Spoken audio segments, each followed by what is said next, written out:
Hi Ronies, this is your pal, Rony K95 here. So today we're going to be reviewing Home Alone 2 Lost in New York. That's right, the sequel to Home Alone, which has came out in 1990, in the early 90s. It's directed by Chris Columbus and it's produced by John Hughes. It's based on the characters by John Hughes, especially. That's the reason why I'm going to review Home Alone. This is like until 5 years later that Home Alone 3 comes out. But the first two are better, but the other ones, they're not. The other three, like Home Alone 3 and Home Alone 4, Taking Back the House, Home Alone 5, The Holiday Heist, they're nothing as good as Home Alone, the first two with Macaulay Culkin. Anyway, so let's review Home Alone 2, Lost in New York. So, the McAllister family is preparing to spend Christmas in Miami, Florida, gathering at Peter and Kate's home outside of Chicago. Peter and Kate's youngest son, Kevin, sees Florida as a contradictory to Christmas due to the lack of Christmas trees in Florida. And then she told Kevin, "We'll find a nice decorative palm tree. How can there be no Christmas trees in Florida?" That's what Kevin says in that one. Later, at a school Christmas pageant, Kevin's older brother Buzz humiliates him, causing Kevin to attack Buzz, ruining the pageant. Back home, Buzz apologizes for the prank. However, Kevin refuses to apologize and berates his family before storming to the third floor. During the night, Peter accidentally resets his alarm clock, causing his family to oversleep once again, just like Home Alone 1. At the airport, Kevin stops to replace his batteries for his talk boy, carrying Peter's bag, which contains the batteries, along with Peter's wallet and a large amounts of cash, which is $967. Losing sight of his family, Kevin inevitably aboards a flight to New York City after mistakenly following a man wearing a jacket identical to Peter's upon arrival in New York City. Kevin decides to tour the city. While there, Kevin meets a homeless woman tending to pigeons at a Central Park, which frightens him. Kevin goes to the Plaza Hotel, where he uses Peter's credit card to check in. Meanwhile, the Wet Bandits, Harry and Marv, travel to New York City after escaping during a prison riot, and now call themselves the Sticky Bandit, due to stealing money with a sticky glove. On Christmas, wow, and including Kevin has a swimming pool in the Plaza Hotel, and he was watching Angels with them. Even more filthier souls. On Christmas Eve, Kevin visits a toy store where he meets his philanthropic owner, Mr. E.F. Duncan. Kevin learns that proceeds from the store's Christmas sales will be donated to the Children's Hospital and provides donation as a token of appreciation. Mr. Duncan offers Kevin a pair of ceramic turtle doves as a gift, instructing him to give one to another person as a sign of eternal friendship. After a run-in with Harry and Marv, Kevin rushes back to the plaza. The hotel's concierge, Mr. Hector, played by the famous actor from the Rocky Horror Picture Show, as well as the original Stephen King's It, Tim Curry. Oh, and he was also in Legend with Tom Cruise. Forgot about that. Mr. Hector confronts Kevin about the credit card which has been reportedly stolen. What's the matter? The store didn't take your stolen credit card. Let's see what the police are going to say about this. That's what he says to Kevin.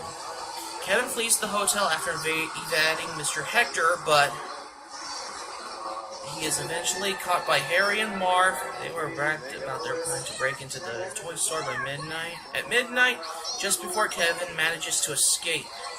After landing at Miami International, Florida, the rest of the family discover that Kevin is missing after tracking their whereabouts of the credit card that applied to New York. Meanwhile, Kevin goes to his Uncle Rob's townhouses only to find the house vacant, undergoing renovations, while Rob and his family are still in Paris at Central Park.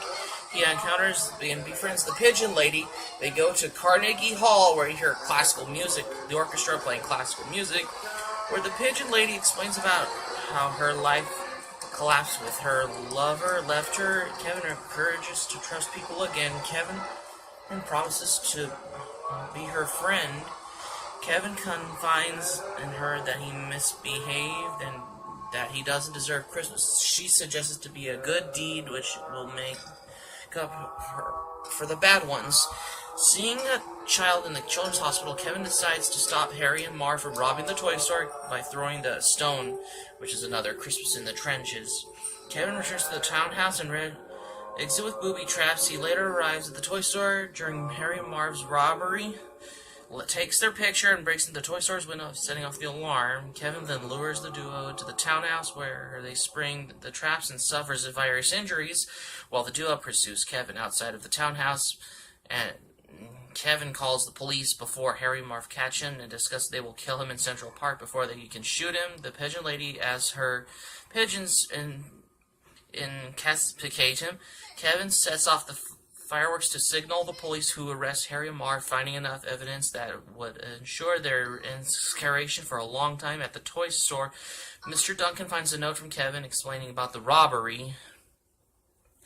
While searching for Kevin, Kate remembers her fondness for Christmas trees and heads to the Rockefeller Center. After observing Kevin making a wish at the Rockefeller Center Christmas tree, Kate meets him there and they reconcile. And on Christmas Day, a truckload of gifts arrive at the McAllister's hotel room from the toy store as a reward to Kevin for stopping the robbery. Kevin reconciles with the rest of his family and goes to the Central Park to give the Pigeon Lady the second turtle dove, cementing their friendship. So meanwhile at the plaza, Buzz receives the bill for Kevin's stay and shows it to Peter, who calls out, "Kevin, you spent $967 on room service," prompting Kevin to run away from the hotel. Wow, that's a lot of money. And that's how you end Home Alone 2, with Kevin's father yelling out that Kevin has spent $967 on room service. Am I right, River White? So that's going to be it for my review on Home Alone 2, Lost in New York, you guys. So thanks for watching. This is the first time I've been reviewing this Christmas movie, which is Home Alone 2, Lost in New York. The first two are great, but the other three, they're not as good as Home Alone, the first two with Macaulay Culkin, because Home Alone 3 does not have Macaulay Culkin, which is a film. But Home Alone 4, stupid. Home Alone 5, which is, Home Alone 4, Taking Back the House, is stupid. Home Alone 5, The Holiday Heist, more stupid. But the first two are better. Hope you subscribe for content. My anime plan link in the description down below. You should just join Facebook and Twitter if you have Facebook.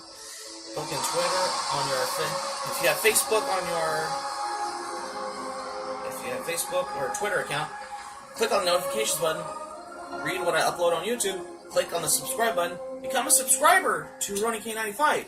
Like, subscribe, favorite, comment, share on social media pages, for example, Facebook and Twitter. You can click on my notifications button, read what I upload on YouTube, click on the subscribe button.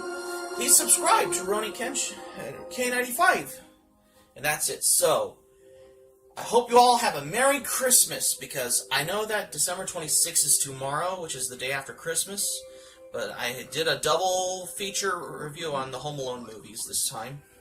This is RonnieK95. I hope you like this review. Hope you like it. Hope to see you for next Christmas, for another Christmas specials and Christmas movie review for next Christmas in 2019. Hope you have happy holidays and sayonara. Oh, and I'm going to close this out. Merry Christmas, you filthy animal, and a Happy New Year.